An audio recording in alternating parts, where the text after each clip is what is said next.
4PM news network में दोस्तों आपका स्वागत है। मैं हूं आपके साथ राशिद ज़हीर।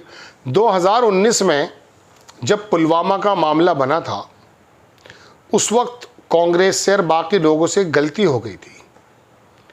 वो गलती हो गई थी या नहीं हुई थी अंदाज़ा तो आप करें, लेकिन राजनीतिक फ़ायदे नुकसान के मद्देनज़र गलती हो गई थी। उन्होंने सबूत मांग लिए थे मोदी जी से, बस इतना पूछना था।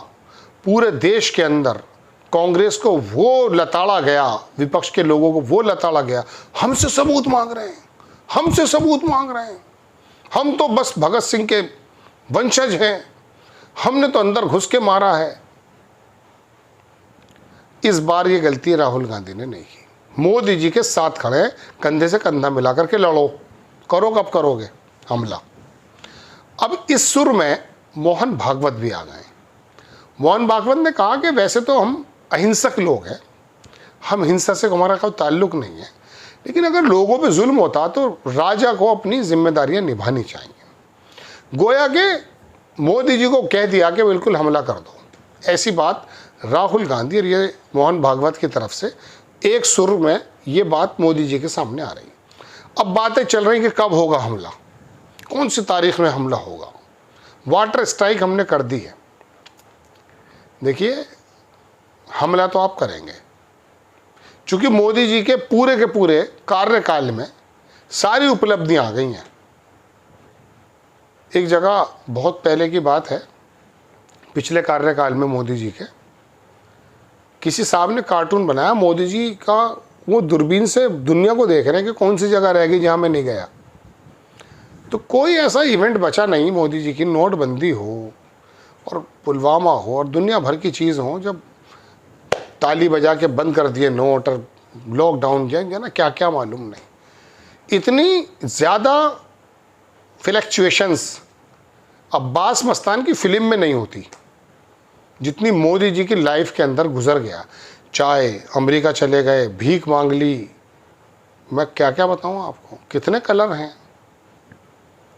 तो ये एक चीज़ नहीं थी कि प्रॉपर जंग नहीं है। जंग होगी, याद रखिएगा मेरी बात। 99% लोग कहते हैं नहीं होगी। मैं बता रहा हूं आपको, पाकिस्तान की सरकार, उसको बेइंतहा ज़रूरत है जंग की। वहाँ के लोगों ने उन्हें बस आज इलेक्शन हो गया, आज सफाई हो जाएगी उसके नवाज शरीफ के भाई की। देश की स्थिति हमारे यहाँ की बहुत बेहतर है, लेकिन मैंने कहा ना, कुछ चीज़ें ऐसी चल रही हैं कि लगता ये है कि जंग तो होना तय है। मैं किसी और वजह से भी कह रहा हूँ, वो मैं आपको अभी नहीं बता सकता, क्योंकि कुछ भविष्यवाणियाँ भी होती हैं, मैं उन पर भी विश्वास करता हूँ, पेशन गोइयों पे। तो दोस्तों, बात यह है कि अब राहुल गांधी भी इस बात को कह रहे हैं कि साहब लड़ो, आपके साथ हैं मोदी जी, और मोहन भागवत ने भी इशारा दिया। लेकिन मैं आपसे दरअसल खबर ही कुछ और बताने आया था। 2019 में आपने कहा सबूत दो, आपने हमला किया नहीं किया, तो आपको नुकसान हो गया, लोग नाराज़ हो गए, क्योंकि बौद्धिक स्तर हमारे वोटर्स का, हमारे लोगों का क्या है वो तो आप जानते हैं। 2019 से पहले जितने भी टीवी चैनल्स हैं और उससे पहले जो सर्वे, कोई सर्वे भाजपा को जीता हुआ नहीं बता रहा था। पुलवामा अटैक हो गया था और उसके बाद रेटिंग जो है बीजेपी की हाई हो गई थी। मैं पुलवामा अटैक पे कोई बात नहीं कर रहा हूँ, मैं तो सिर्फ एक बात बता रहा हूँ कि उसके बाद सर्वे हुए। तो मैं दोस्तों बताना ये चाहता हूँ कि कांग्रेस ने और बाकी विपक्षी दलों ने बीजेपी को पाकिस्तान के मद्देनज़र जो वो हमले चल रहे थे उस वक्त ये पूछने की हिमाकत कर दी कि साहब बताओ तो सही क्या किया, चूँकि दुनिया की कुछ वीडियोज़ बता रही थी कि कुछ हुआ नहीं है। हमारा अभिनंदन पकड़ा गया था, वहाँ एक जहाज़ भी गिरा दिया था, जो भी था। इस बार ऐसी गलती नहीं की यार। लेकिन आप ईमानदारी से बताइए दोस्तों, अगर लोगों की वजह से राहुल गांधी ये काम कर रहे हैं कि वोटर न चला जाए, सवाल अगर मैं पूछ लूँगा कि पहलगाम के अंदर आपकी क्या कमियां रही हैं, इसमें इल्ज़ामात आप पर भी लग रहे हैं कुछ चूक की वजह से, वहाँ पर 1 घंटे तक कोई नहीं पहुँचा, वहाँ कोई तैनात नहीं था। किरण रिजिजू ने अपनी गलतियाँ मान ली हैं। अगर ये गलतियाँ पूछ बैठे राहुल गांधी तो फिर दोबारा से वही 2019 वाला मामला बन जाएगा। सहानुभूति बीजेपी पे चली जाएगी और बीजेपी कहेंगे देखिए हमसे पूछ रही है, हमसे पूछ रहे हैं, हमने तो उरी कर दिया था, हमने तो पूरी कर दिया था, हमने तो पुलवामा का बदला ले लिया, ये सब सारी बात बलवाला कोट कर दिया था। लेकिन अगर राहुल गांधी इस मद्देनज़र अगर उन सवाल नहीं कर रहे हैं तो हो सकता है कि उनकी राजनीति के हिसाब से ठीक हो। लेकिन दोस्तों बात यह है, सवाल तो बनते हैं, सवाल तो करने ही चाहिए। नफ़ा नुकसान को सोचे बिना पूछना चाहिए कि आपने चूक क्यों की। जब रिजिजू चूक बता सकते हैं तो राहुल गांधी चूक क्यों नहीं बता सकते? सिर्फ इसलिए कि हमारा बौद्धिक स्तर बहुत घटिया है। मैं तो अपनी बात कर रहा हूँ, वोटर्स की रूप में कर रहा हूँ। अब अगर हमारे दिमाग में भेजे की जगह गोबर है और राहुल गांधी इस बात को जान गए हैं तो क्या आप भी हमारे रंग में रंग जाएंगे? राहुल गांधी जी, आप सवाल नहीं पूछेंगे?